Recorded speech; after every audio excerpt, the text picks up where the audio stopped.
welcome back to my channel. It's your boy Spirit Locks. In this video, I'm going to be reacting to India's achievements at 75. What are you talking about, golly? Now, there was I would say there is a little confusion, when I uploaded a Happy Independence Day, and it's 76. Some of you say 75, 76. I honestly don't know.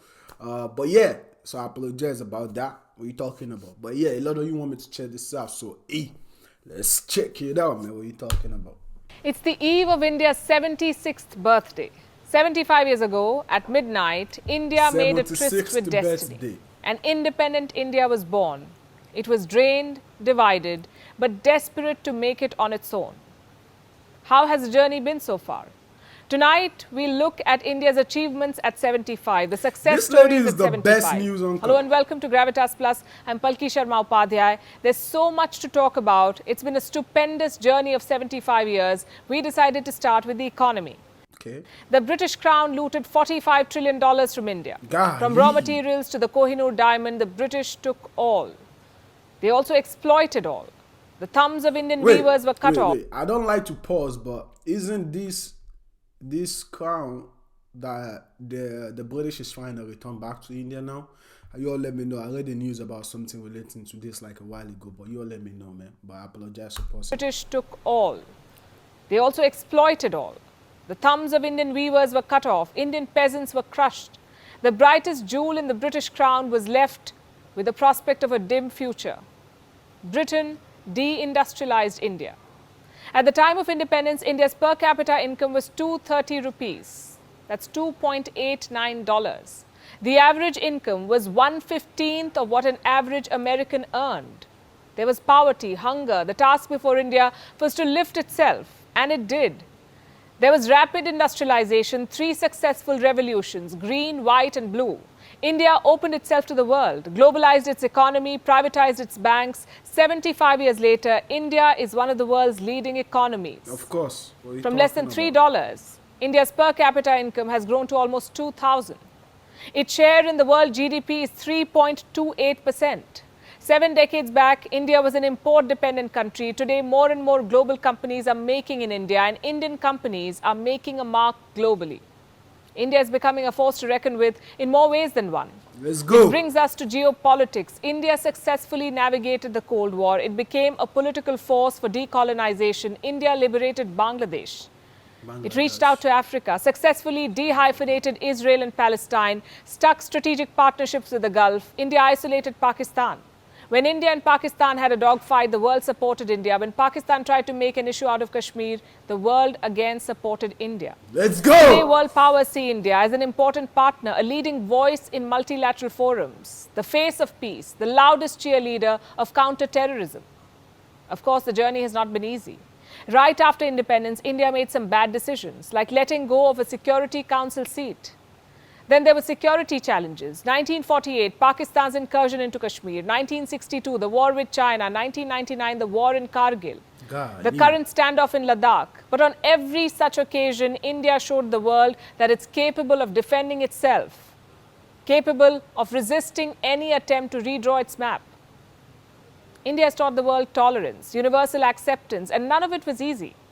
You may recognize this man, Winston Churchill, Britain's former Prime Minister. Churchill had dismissed India's experiment with self-governance. Why? Because India is socially diverse. 22 languages, 20,000 dialects, numerous religions, numerous regions. Churchill said, India is merely a geographical expression. It is no more a single country than the equator. He was convinced that independent India won't be able to stay together. Well, Churchill was wrong. Of course. India remains united and grows stronger. Its success as a secular state has surprised many. Of course, there have been ups and downs. India survived a partition, the Babri Masjid demolition, the Operation Blue Star. Okay, hold up. I feel like the lady is moving so fast, you know what I'm saying? So it's not giving you enough time to process all this achievement. You know what I mean? So I'm going to have to pause. You know what I'm saying? I'm going to have to pause, man. What are you talking about? But yeah, honestly, I like this. And here's why. The lady is not only focusing on the success and achievement story, is also like drawing point on the step backs that India has moving forward. You know what I mean? That's amazing, man. That's amazing. I like that. It's what followed the Gujarat riots. But which country does not have rough patches, and which country can claim to be this diverse? In the initial years post-independence, it was tough keeping the country together. One of the big challenges was public health, or the lack of it. In 1947, the average life expectancy in India was 32 years. There was rampant spread of communicable diseases like malaria and tuberculosis. In 1947, India registered 75 million cases of malaria. Its total population was 330 million. So almost 23% of the population had malaria. By 1964, the numbers came down. Then there was polio. Until early 1990s, every day around 500 children were getting paralyzed. India fought polio and declared itself polio-free by 2014. We still have these Today, India's challenges in polio Africa. eradication is a case study of healthcare success for the world. India also eradicated smallpox, and as we speak, India is running the world's largest vaccination program. India's healthcare system is one of its biggest achievements. We hardly appreciate it because there's a lot that's not right. But when you look at where we started, the achievements look astounding.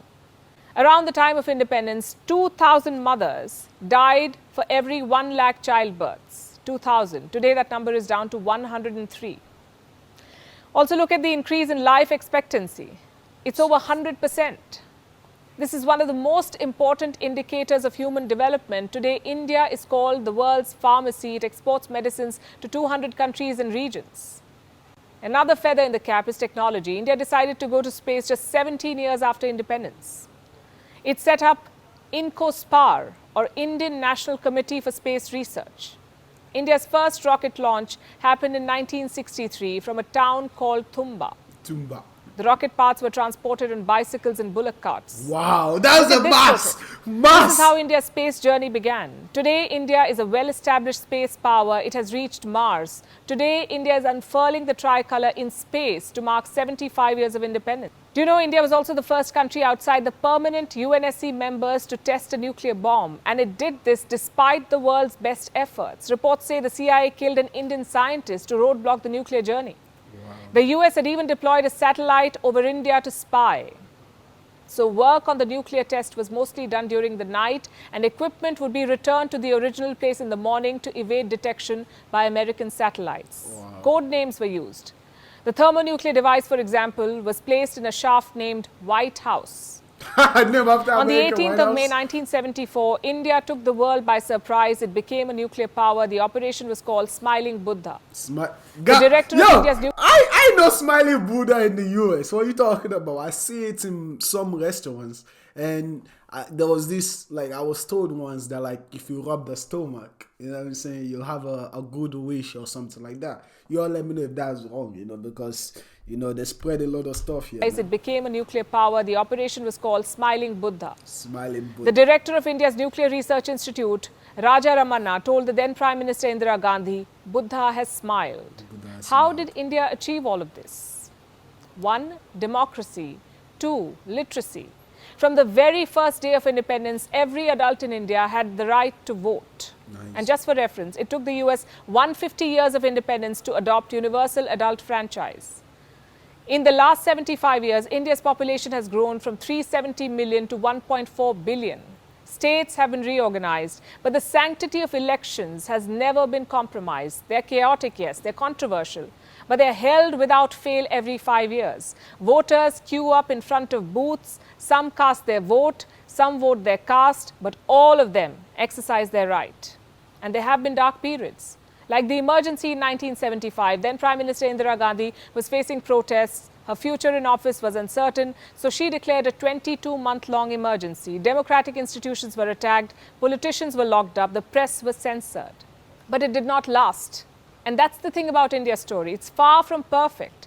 There's corruption, there's inefficiency, and everything else that we keep complaining about. Yet, India's democracy has delivered.